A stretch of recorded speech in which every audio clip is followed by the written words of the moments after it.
धरती माँ, परिश्रम के बिना सफलता नहीं मिलती।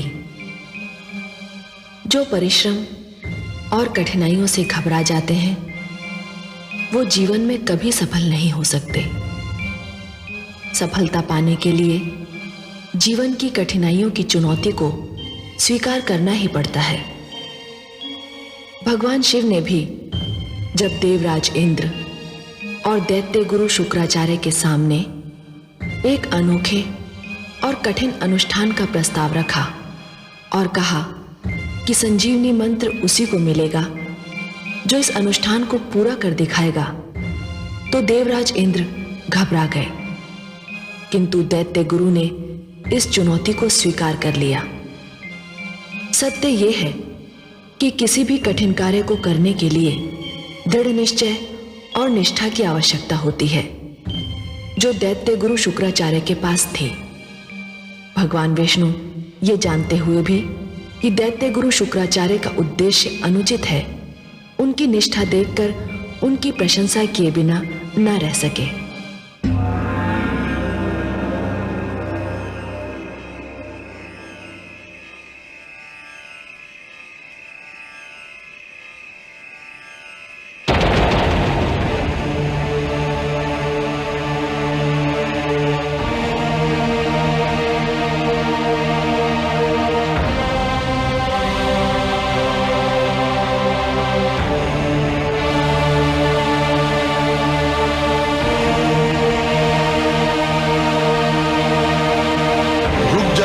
गुरुदेव,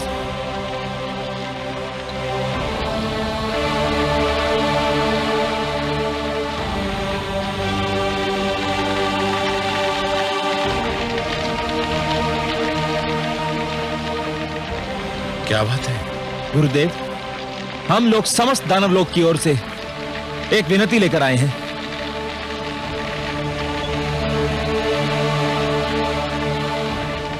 क्या विनती लेकर आए हो तुम? सोमवती अमावस्या के आरंभ होने में अधिक समय नहीं रह गया है। जो कुछ कहना है शीघ्र से शीघ्र कहो। गुरुदेव, आप इस अनुष्ठान को स्थगित कर दीजिए। हाँ गुरुदेव, हम सबकी विनती है कि आप इस कठोर अनुष्ठान का निर्णय बदल दें। निर्णय बदल दूं? जानते हो तुम क्या कह रहे हो? तुम ये नहीं कह रहे हो कि मैं अपना निर्णय बदल दूं। तुम ये कह रहे हो कि मैं अपने जीवन का नियम बदल दूं, मैं अपने सिद्धांतों को बदल दूं। तुम ये कह रहे हो कि मैं शिव शंकर को दिया हुआ वचन तोड़ दूं। तुम मेरे पास विनती लेकर नहीं, अपने गुरु के लिए अपमान की योजना लेकर आए हो। नहीं नहीं गुरुदेव, ऐसा मत कहिए। आप तो भगवान हैं, आप हमारे लिए भगवान से भी श्रेष्ठ हैं। आपके अपमान की बात तो हम सोच भी नहीं सकते। गुरुदेव, हम तो आपके चरणों के दास हैं, हम आपका अनादर कैसे कर सकते हैं? परंतु जब से आपके इस भयंकर अनुष्ठान के विषय में सुना है, हमारा रोम रोम कांप रहा है गुरुदेव। मैं संजीवनी मंत्र की प्राप्ति के लिए कुछ भी कर सकता हूं, किसी भी अनुष्ठान को झेल सकता हूं। हमें वो शक्ति नहीं चाहिए गुरुदेव, जिस शक्ति के कारण आपको अपने प्राण दांव पे लगाने पड़े। और मुझे वो प्राण नहीं चाहिए जो मेरे सम्मान का मूल्य हो, जिसके लिए मुझे सम्मान का त्याग करना पड़े। तुम चाहते हो कि मैं अपने अनुष्ठान को स्थगित करके मैं समस्त जीवन अपनी कायरता का बोझ लेकर अपने कंधों पर ढोता रहूं। तुम चाहते हो कि मैं जीवित रहूं, देवराज की वो हंसी सुनने के लिए जिसमें मेरे प्रति दया, करुणा और व्यंग के अतिरिक्त और कुछ ना होगा।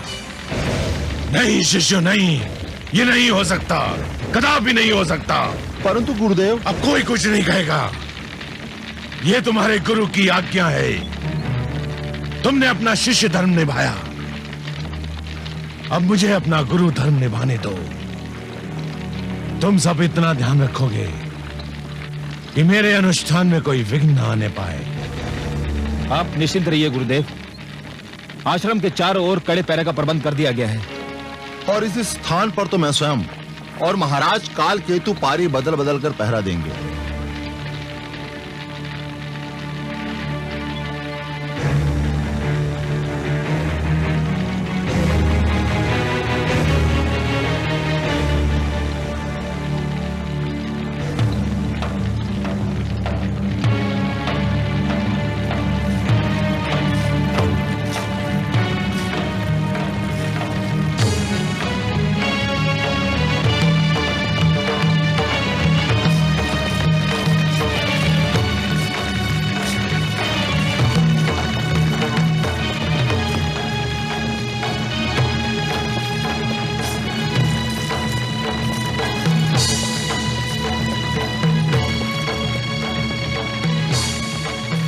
पत्तियों को अग्नि दो काल केतु।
सचमुच देवराज का ये असीम विश्वास मात्र भ्रम न सिद्ध हो। दैत्य गुरु शुक्राचार्य को अपने अनुष्ठान के आरंभ में कुछ कठिनाइयां अवश्य हुई, किंतु अब वे धुएं का पान इतनी सरलता से कर रहे हैं जैसे कोई शिशु दुग्ध पान करता है। ये संकल्प की शक्ति है महादेवी। जब कोई व्यक्ति किसी कार्य को करने के लिए दृढ़ संकल्प कर लेता है तो पर्वत भी उसके सामने राई के समान हो जाता है। फिर कोई भी बाधा उसका मार्ग नहीं रोक सकती। हे महादेवी, जब एक छोटा सा झरना संकल्प कर लेता है तो चट्टानों की छाती चीर कर बाहर निकलता है। जब एक नन्हा सा बीज उगने का संकल्प करता है तो पथरीली धरती से बाहर फूट कर निकलता है। मानव के मन में असंख्य शक्तियां भरी हैं महादेवी, और इन सारी शक्तियों में महानतम शक्ति है संकल्प। संकल्प असंभव को भी संभव बना सकता है। इसका अर्थ तो ये हुआ कि देवलोक पर कोई महान संकट आने वाला है। निस्संदेह देवराज इंद्र के लिए समस्या अब और गंभीर हो सकती है महादेवी। दैत्य गुरु शुक्राचार्य का अभियान यदि सफल हो गया तो ऐसी घटनाएं घटित होंगी जिनसे सारी सृष्टि संकट में पड़ जाएगी। तीनों से बच कर रहे, शत्रु रोग अंगार, क्या जाने ये किस घड़ी ले ले क्या आकार, कर ले यदि संकल्प तो दुर्बल भी बलवान, वो कितना नादान है जिसे नहीं ये ज्ञान।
शुक्राचार्य की बुद्धि भ्रष्ट हो गई है।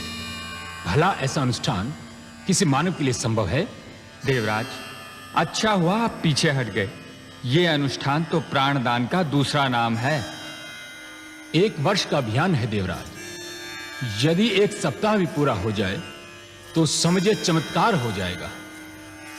1 सप्ताह, बस 1 सप्ताह में आप सुन लेंगे कि दैत्य गुरु शुक्राचार्य और उनका अनुष्ठान दोनों वीर गति को प्राप्त हुए। नारायण नारायण।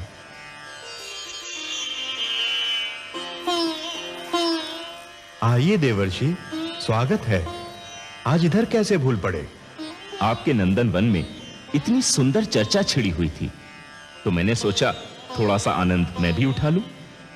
यहां तो दैत्य गुरु शुक्राचार्य और उनके अनुष्ठान की चर्चा हो रही थी। आप तो जानते ही होंगे इस विषय में। आपका क्या विचार है? मेरे विचार की छोड़िए पवन देव, मेरे विचार तो भटकते रहते हैं। अच्छा विचार तो वही होता है जिसे सुनकर राजा प्रसन्न हो जाए, है ना? ऐसा क्यों कह रहे हैं आप देवर्षि? नारायण नारायण। मैं ऐसा इसलिए कह रहा हूं देवगण, क्योंकि राजा चाहे दानवों का हो, मानवों का या फिर देवताओं का, उसकी दुर्बलता एक ही होती है। किस दुर्बलता की ओर संकेत कर रहे हैं आप?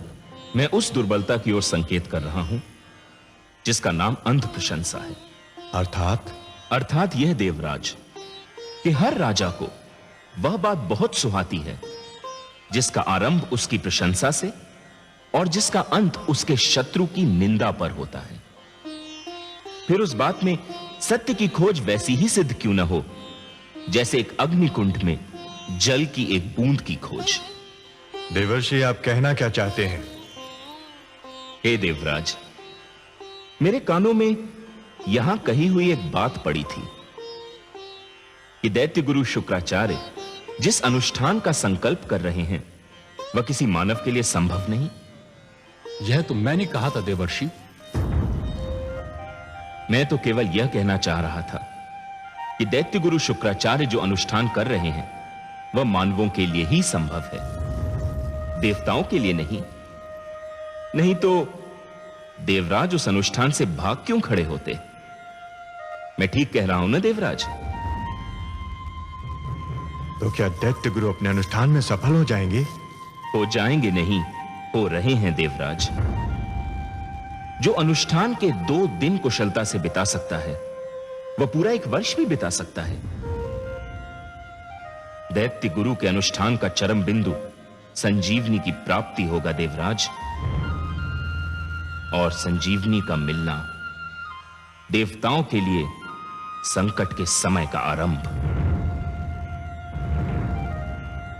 ऐसा मत कहिए देवर्षि, इसकी तो कल्पना मात्र से मेरे तन में झुरझुरी दौड़ जाती है। मेरे पास आपकी इस झुरझुरी का उपचार तो नहीं है देवराज।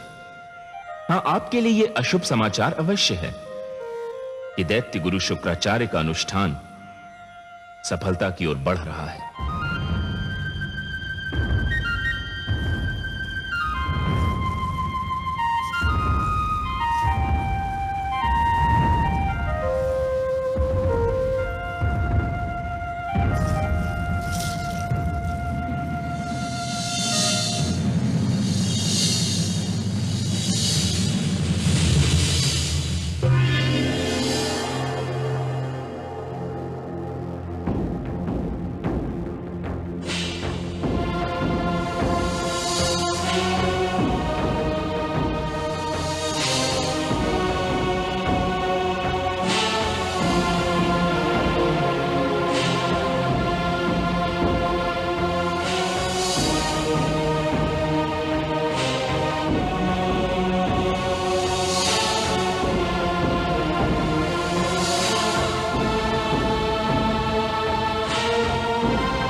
देवर्षि, आपने ये क्या किया? क्या किया मैंने माते? आपने सनसनी फैलाकर समस्त देवलोक में भय का वातावरण उत्पन्न कर दिया। सत्य के प्रदर्शन को आप सनसनी कह रही हैं माते? मैंने देवलोक में सनसनी नहीं फैलाई। देवराज इंद्र अपनी अंध प्रशंसा से भ्रमित हो रहे थे। मैंने तो केवल सत्य कहकर उन्हें सावधान करना चाहा था, भयभीत नहीं। माते, आप तो जानती ही हैं कि बातें 2 प्रकार की होती हैं। पहली वे जो सुनने में तो अच्छी लगती हैं किंतु सत्य नहीं होती, और दूसरी वे जो भले ही सुनने में अच्छी न लगें किंतु सत्य होती हैं। मैंने देवराज इंद्र से केवल सत्य कहा था, भले ही वह उन्हें सुनने में अच्छा ना लगा हो। समस्या यह है माते कि देवताओं के राजा होते हुए भी देवराज ऐसे लोगों से घिरे रहते हैं जो केवल उनकी झूठी प्रशंसा करते रहते हैं। देवर्षि ठीक कह रहे हैं महादेवी। किसी को अपने संकट से सावधान कराना अर्थात अपना धर्म निभाना, फिर वो असावधान व्यक्ति कम से कम ये तो नहीं कह सकता कि किसी ने मुझे संकट से सावधान ही नहीं कराया। परंतु हे कमल नयन, इस घबराहट में देवराज कोई अनुचित पग उठा ले तो क्या होगा? यही तो देवेंद्र के विवेक की परीक्षा होगी ना महादेवी। इसी से तो सिद्ध होगा कि क्या देवेंद्र को अपनी भूल का आभास हुआ है या फिर वो अपनी भूल को छुपाने के प्रयास में दूसरी भूल कर बैठेंगे। क्या मलय केतु, ये क्या कह रहे हैं गंधर्वराज चित्ररथ? हाँ देवराज, दैत्य गुरु शुक्राचार्य पर तपस्या की कठोरता का कोई प्रभाव दिखाई नहीं दे रहा है। हमें तो भय है देवराज कि वो अपनी परीक्षा में सफल हो जाएंगे। असंभव, ये नहीं हो सकता, कदापि नहीं हो सकता। रक्षिता, ऋताची, ऋतुपर्णा, आज्ञा देवराज। दैत्य गुरु शुक्राचार्य का अभियान सफल हो गया तो समस्त देव और मानव संस्कृति घोर संकट में पड़ जाएगी। शीघ्र धरती पर जाओ और किसी भी प्रकार उनके अनुष्ठान को विफल करो। उनका ध्यान अपनी ओर आकर्षित करो और उनकी तपस्या में विघ्न डाल दो। जाओ, मेरी आज्ञा का पालन करो। रक्षिता, ऋताची, ऋतुपर्णा, तुम सब चुप क्यों हो? क्या मैं तुम्हारे मौन का यह अर्थ लूं कि तुम्हें अपने अधिपति की आज्ञा स्वीकार नहीं? हमें इतना साहस नहीं देवराज, परंतु क्या? हमें दैत्य गुरु शुक्राचार्य से भय लगता है। भय? क्यों भय लगता है? दैत्य गुरु महान विद्वान और तेजस्वी हैं। वो हमें श्राप दे सकते हैं और उनके श्राप से तो कोई भी मुक्ति नहीं दिला सकता। देवराज, आप भी नहीं।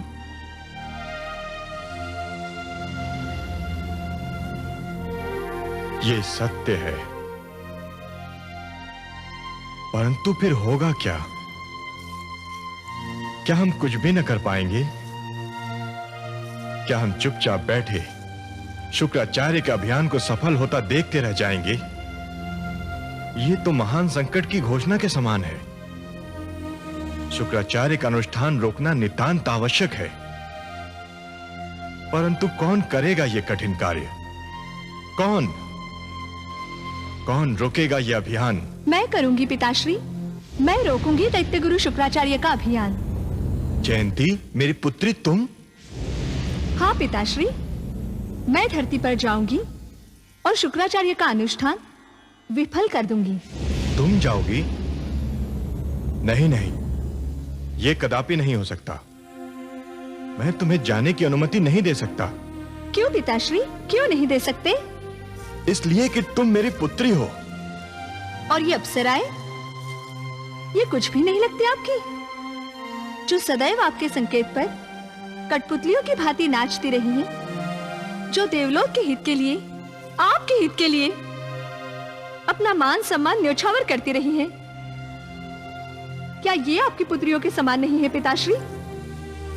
क्या समस्त देवलोक आपका परिवार नहीं है? है, निसंदेह है, पर इनमें और तुम में एक अंतर है। क्या अंतर है पिताश्री? इनका तो उद्देश्य यही है कि ये पुरुषों का ध्यान अपनी ओर आकृष्ट करें।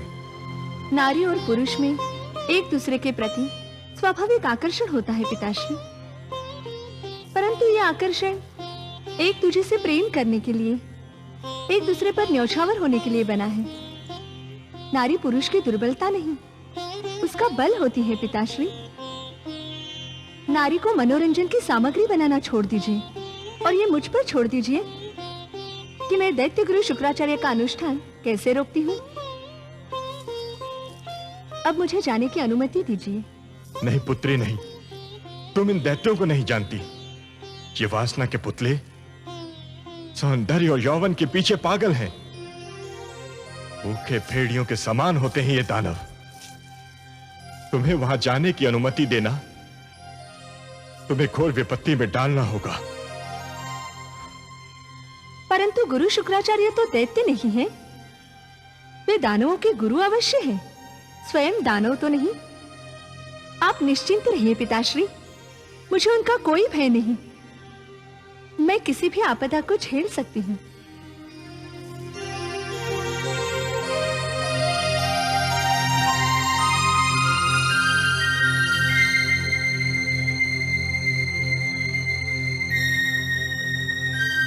हे सर्वेश्वर, ये घटना तो बहुत विचित्र मोड़ ले रही है। अब तो देवराज इंद्र की पुत्री जयंती भी इस भयंकर खेल में कूद पड़ी है। भय महादेवी, भय। जो भी हो रहा है उसका कारण देवराज इंद्र का भय ही है। यदि भूल का आभास समय पर ना हो तो वो भूल एक दिन भय में परिवर्तित हो जाती है। देवराज इंद्र को अब आभास हुआ है कि अपने अभिमान में उन्होंने दैत्य गुरु शुक्राचार्य की शक्ति का अनुमान नहीं लगाया था। अब उन्हें यह भय भी हो रहा है कि देवराज के हाथ से यह देवलोक की सत्ता छिन जाएगी। सत्ता छिन जाने का भय विवेक को नष्ट कर देता है। परंतु हे नारायण, जयंती को इस भयंकर खेल में कूदने की क्या आवश्यकता थी? इसका कारण भी भय है देवी। जयंती को यह भय है कि कहीं उसके पिता का सम्मान नष्ट न हो जाए। यद्यपि परिवार के सम्मान के लिए परिवार की यह एकता सराहनीय है, परंतु शुक्राचार्य के अनुष्ठान को भंग करने का निर्णय कदापि सराहनीय नहीं है। यह एक अनुचित कार्य होगा देवी। जिस प्रकार एक शिशु को जब अंगारे की चमक आकर्षित करती है, तब उसे यह ज्ञान नहीं होता कि अंगारा छू लेने से उसका हाथ भी जल सकता है, उसी प्रकार जयंती को भी आज यह ज्ञान नहीं है कि जिस अग्नि से वो खेलने जा रही है, उसकी लपटें उसकी अंतरात्मा को भी छू सकती है। तो क्या जयंती इस खेल में हार सकती है देवेश्वर? हार और जीत में अंतर करना कभी कभी कठिन हो जाता है महादेवी। कोई हार कर भी जीत जाता है तो कोई जीत कर हार जाता है। आप तो बस देखती जाइए कि जयंती अब क्या करती है और कैसे करती है।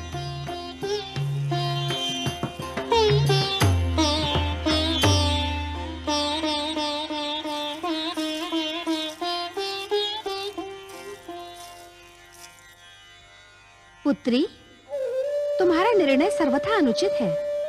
क्यों माताश्री? तुम्हें इस भयंकर खेल में कूदने की कोई आवश्यकता नहीं थी। क्या मैं इसका कारण जान सकती हूँ? कारण ये है कि तुम मेरी पुत्री हो, कन्या हो, और कन्याओं को इन बखेड़ों में नहीं पड़ना चाहिए।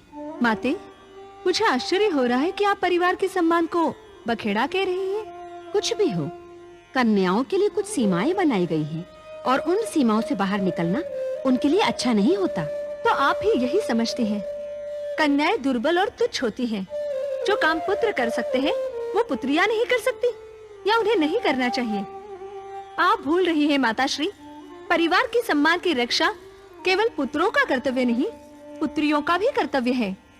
और यदि ना भी होता तो भी मैं ये कार्य अवश्य करती। क्यों? एक उदाहरण बनाने के लिए, ये बताने के लिए कि कन्याओं को अब आगे होना होगा।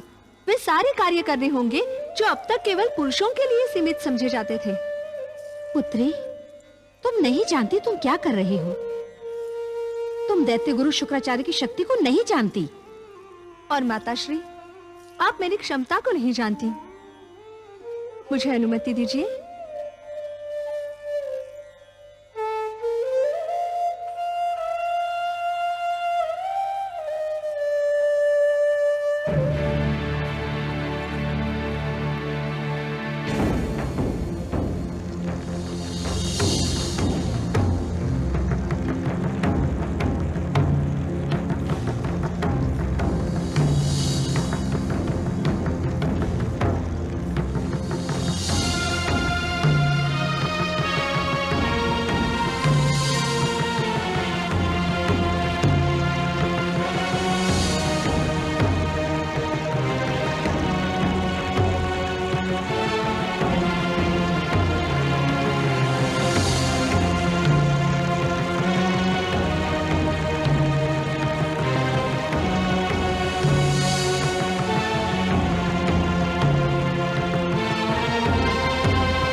मुझे तुम पर गर्व है पुत्र। जो कार्य तुम कर रहे हो वो तुम्हारा नाम संसार में अमर कर देगा। धन्य हो तुम पुत्र। तुम्हारा प्रयत्न सफल हो, तुम्हारी कामना पूर्ण हो, इसके लिए मैंने भी आज से अन्न और जल दोनों का त्याग कर दिया है। जब तक तुम्हारा अनुष्ठान पूरा नहीं होगा तब तक ना कुछ खाऊंगी और ना कुछ पीऊंगी। मेरा आशीर्वाद सदैव तुम्हारे साथ है। वो सदैव तुम्हें बल प्रदान करेगा।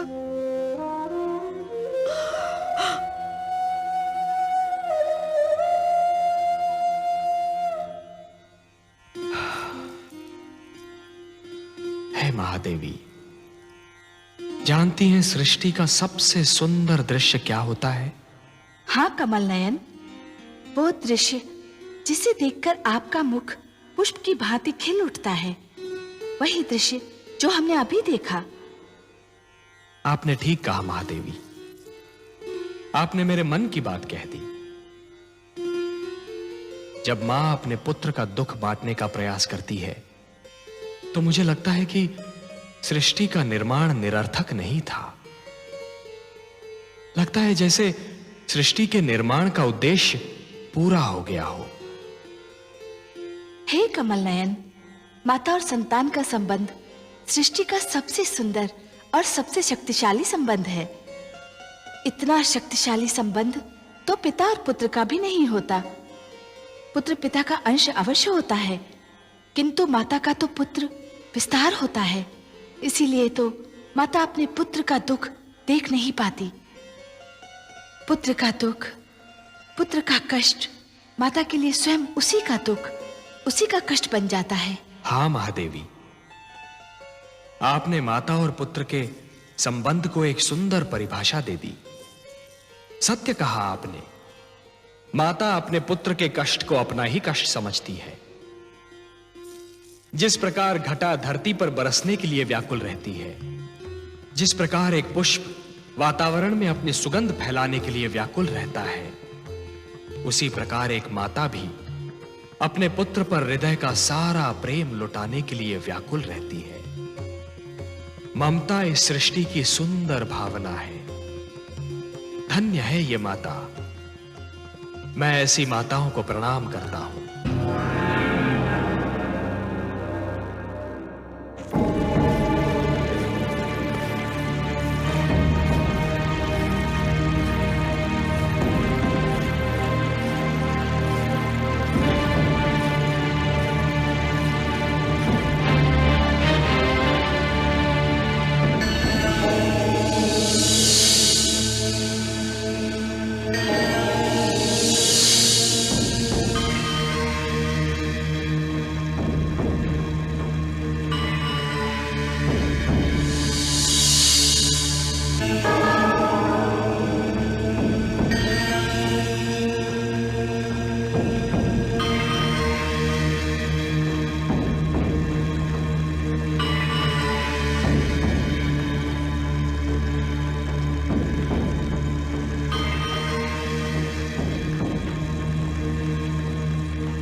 कौन हो तुम?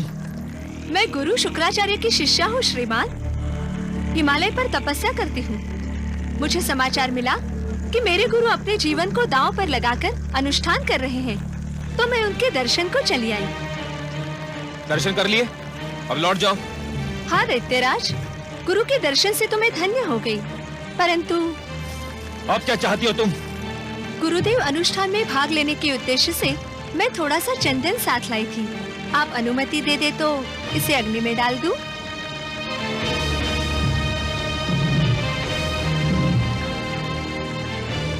जो करना है शीघ्र करो और यहां से तुरंत चली जाओ।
संजीवनी मंत्र उसी को दूंगा जो 1 वर्ष तक धरती के 365 दिन वृक्ष से उल्टा लटक कर जल और अन्न त्याग कर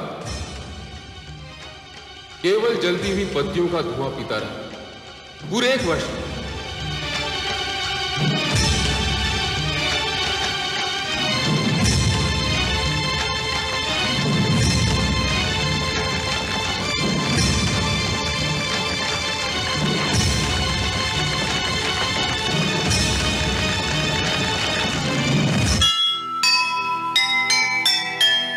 देवी होकर स्वर्ग की किया नीच व्यवहार, मन से बाहर आ गया मन का हाहाकार। जाने अनजाने हुआ उससे जो यह पाप, कैसे होगा दूर अब मन का यह संताप, मन का यह संताप।